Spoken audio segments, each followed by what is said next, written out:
Lygiai 20 minučių po 12 valandos, antroji be stabdžių programos valanda tvarkingai žygiuoja į priekį ir mes toliau kalbame apie projektą Prokalbiai, apie profesijas be kaukių ir telefonu bandome jums, mėly klausytojai, papasakoti, kasgi tai per projektas ir kodėlgi verta jame dalyvauti, ypač jauniems žmonėms. Kitame laido gale projekto vadovė, mokymų vadovė, tarptautinių ir vietinių savanorių koordinatorė Aistė Rutkauskienė. Gerą dieną, Aistė! Sveiki, gyvi. Kadangi aš jūs ir pristačiau kaip projekto vadovę, tai ir norėčiau paklausti, kaip jūs atsidūrėte šiame projekte ir apskritai kaip jūs apie jį sužinojot?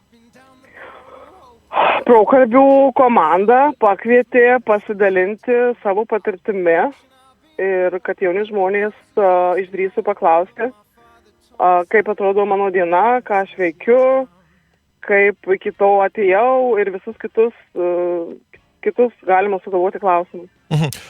Jeigu grįžti reikėtų kažkiek metų atgal, kai jūs darėte pasirinkimą, ar net 12 klasėje, ką daryti, į kurią pusę eiti, jūs buvote užtikrinta, ar irgi susidūrėte su galybė klausimų? Aš lygiai taip pat buvau tokioj pačioj pozicijoje, kaip turbūt dabar daugelis 12-okų.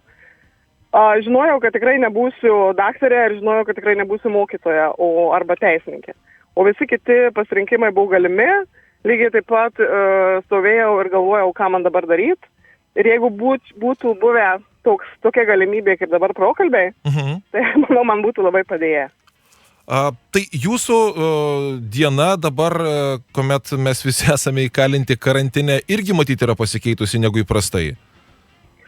Taip, dabar labiau irgi esame online, tiek su visais mokymais, tiek su visais pasiruošimais. Dabar gal toks didesnis yra pasiruošimas, galvojimas, kūrybiškumas įsijungęs, kaip dirbti toliau, ką veikti. Ko tikitės iš šio projekto arba kokio augimo jam linkite, kadangi jau esate jame? Gal tikiuosi, kad projektas užaugs iki visos Lietuvos jaunuolių 12-okų pasiekimo, kad jie išgirstų, kad yra tokia galimybė ir kad jaunimas išdrįstų klausti apie tai, ką veikia tos srities profesionalai, kad išdrįstų pasirinkti teisingai ir nebijotų užduoti tokius klausimus ir žinotų, kokios specialybės yra ir ką kiekviena specialybė daro, nes tik taip yra lengviau pasirinkti savo kelią. Kadangi projektas yra augantis vis dar, tai bet kuriuo atveju yra laukiami ar ne savo srities profesionalai, kurie galėtų ir norėtų pasidalinti savo patirtimi ir tiems jauniems žmonėms parodytų kryptį, ar ne, ir atsakytų tos klausimus rūpimus.